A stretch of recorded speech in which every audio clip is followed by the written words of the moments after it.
All right, everyone get out. We got to get ready to go on stage. And he comes up to me, he goes, who are you? I said, I'm Billy Milano. He goes, that explains it. He goes, I've heard about you. Hey, what's going on, everybody? This is AJ, Brother Grubs, Dirty Rock Nation. I'm back to you with an in-depth interview with the lovely, always charming Mr. Billy Milano. That first part of the interview was enlightening, to say the least. Hopefully we're going to get some more into that, but I wanted to ask you about your dogs, man. I know you got a couple of cool dogs, and you're big into the animal rights thing and stuff. Very big, yeah. Talk to us about your dogs. Tell us about them. You got any pictures? I actually got some stuff on my I can send you one. But, we'll send you some pictures of Billy's dogs. I've always been an animal advocate. I don't believe in the unwanted hurt of animals, and I am aware that we have a need to feed our populace, but it doesn't mean you have to be cruel to do it. The dogs in my life symbolize a lot of growth and change and responsibility that I needed to do, and I probably would not have done it without the fear of compromising my dog's health, safety, or spiritual wellness. I think owning a pet in this country, unfortunately, for a lot of people, it's symbolic of the bigger troubling issue of humanity, which is it's about status instead of about love. It's about trend instead of about commitment.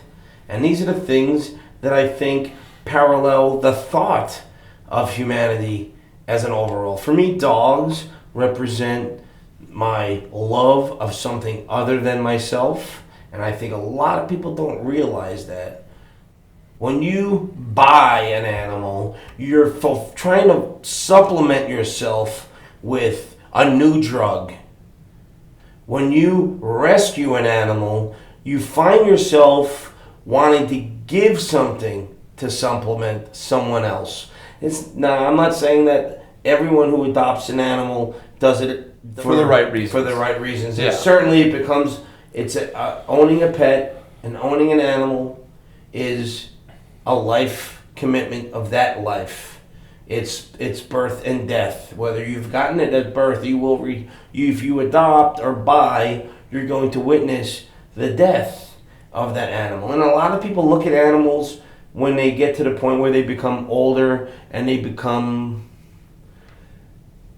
less of a companion and more of an object again. They objectify them. It becomes more of a bigger symptom to the big whole immorality of society, where we choose to look away from mortality, and we lock away our grandparents and homes and shelters to ignore their pain and suffering and their loneliness. I will tell you this, is my dogs, Buster and Emily, and my cat Buzzard, and all the dogs that I've ever seen in my life that I've been around, that I've grown to know and love, represents something that is distinctly wrong with how we think about our elderly in America. And if you can draw comparisons in a way that is enlightening, or you can draw comparisons in a way that are amusing, but amusing in a way that's disturbing. Absolutely. So, again, I am an animal advocate, and why a lot of people don't know is that I am a vegetarian, and I don't drink, and I don't smoke. Look, don't get me wrong. I'm a very spiritual person. I'm a very honest and forthcoming person, and yes, I like big fake tits too. But the reality of it is, and I really do love big fake tits. I have a huge fake I have no problem with them. Huge awesome. fake tit fetish. I love natural ones, but fake ones are fine. Oh no, I love the fake ones. I like volleyball. But in all honesty, I'm not saying that you can't enjoy life. I'm not saying you should walk around in white robes singing Kumbaya, because that also is mental ineptness.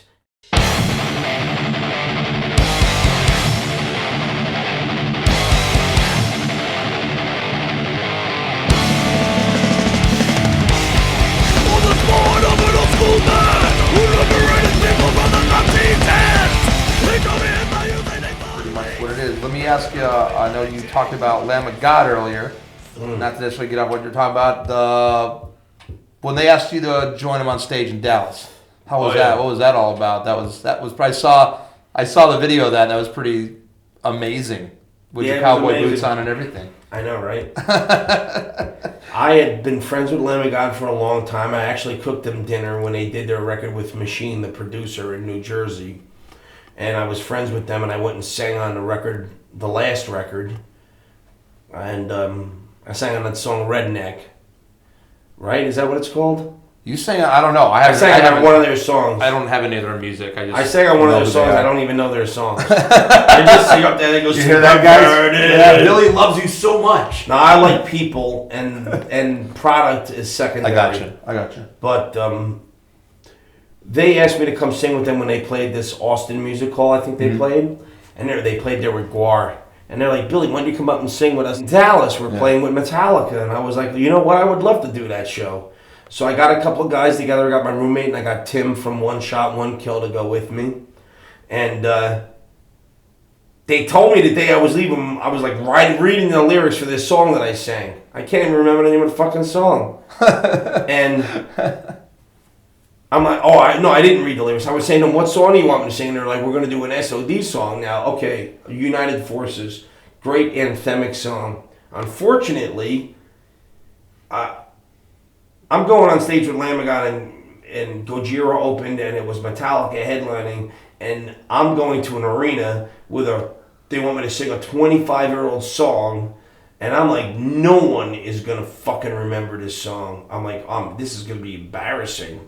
And I tried to chicken out when I got to the studio, and they're like, no. When I got to the arena, they're like, Billy, you have to do it. It was the Dallas Star Arena. And I was like, I don't know, man. No one's even going to know this song. We're going to go up there and look. I'm going to look like an idiot. They're going to be like, look, the bus driver's up there singing to something. And oddly enough, there were some reviews where they said, Lamb of God previews a new song with some guy. Which is awesome. I thought that was the best review of the song. That was the best review for me because they were like, I guess the song stood the test of time because everyone thought it was a new Lamb of God song. I was so nervous getting up there. It was 30,000 people or 25,000 people. It's on a middle stage arena, so there's no wall behind it where you feel comfortable. Feels like a circle, I think. So it's an open stage, and they're like, Billy, just go up there and own it. And I'm up there in my cowboy boots. I mean, I lift weights. I'm a pretty big guy, but I'm not huge. But I'm not built like a singer. I'm built like the bus driver or the bouncer, you know. So I'm on stage and I go, "Let me get a Ric Flair from you." Woo! And the whole place went, "Woo!" And then after that, I was like, "Okay, let's go. Let's do this fucking song." Usually, I say when I'm on stage, "You may not know me, but I fucked your mom in the '80s." So. Oh man, what else? What is that? It was actually quite. It was really fucking cool, dude. It was awesome. It was very gracious of them to invite me up on stage, and I was honored. And of course, they were really cool about it. I mean, Metallica was very cool about it. I mean, I know. How are those guys? I know you've had known them for a long time. I know them. Actually, I met those guys in 1984. And they were going to get beat up at CBGB's the same day that Anthrax was. And I wound up, was one of the guys that protected them because I just don't believe in that stupid shit. A lot of people think that I'm this hardcore right-winger, and I'm absolutely the opposite. I'm not just liberal, but I'm educated. And my only hardcore, my only real true conservative beliefs are about family and morality. And just people don't get it. Now, granted, my characters that I've played over the years have been offensive, or should I say, they've been true to the premise of what the character is. Like, I've never seen. I'm sure Hulk Hogan doesn't go into the food store wearing yellow tights, and say, "Lady, if you break my eggs, I'm gonna bend you in half." But I want him to do that. Yeah, I want you to do that, Hulk Hogan. But the whole thing is, you have to suspend disbelief, and unfortunately, people can't. So my character is what it is. I played a villain because I look like the villain, and I can't go up there and sing, Starlight by Muse. Thank you. They'll look at me like, okay, what's wrong with this fucking douchebag? But at the end of the day, I happen to love that song. Now I know you're doing the master thing and the MOD and SOD. I know we don't have a lot of time. What other kind of stuff would you like to try? Is there any other kind of music you'd like to try? Would you actually like to do honky tonk or actually I thought about doing something like that? I think at the end of the day, I'm gonna probably do a psychobilly band. Cool. And one of the other things is I was engaged twice to be the host of Headbangers Ball on MTV, and twice to show that the first time I got hired by MTV, I wasn't allowed to do music, and so I had a record label and a manager say you can't originally, because I did it there's my age, when I first got the audition for MTV. Kurt Loder was the guy I went against, and they wanted me over Kurt Loder. And then they say, well, you can't do music. And my manager called me up, by the way, if you can't do music, and I have you under contract, so just go and blow it off. So I went and I just blew it off. I went and did some crazy stuff. I didn't want to be coined into a one-dimensional creature. No, I am not one-dimensional.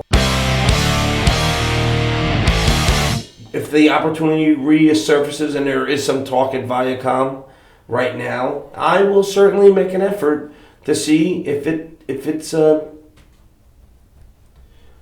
conducive to where I want to go. What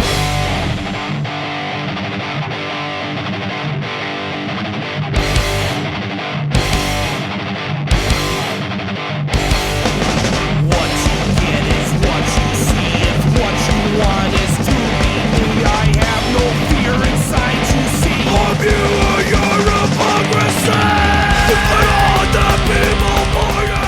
Never do things for money directly ever again, and just like I'm not doing MOD for money, not that there's any money there, but I wouldn't do SOD for money, and I'm not going to do MOD for money. And when you do things for money, then your goal, you're shooting low again. Here we've had this conversation downstairs, and if you do things for money, at the end of the day, you're going to get what you shoot at, but you're going to have to live with what you hit.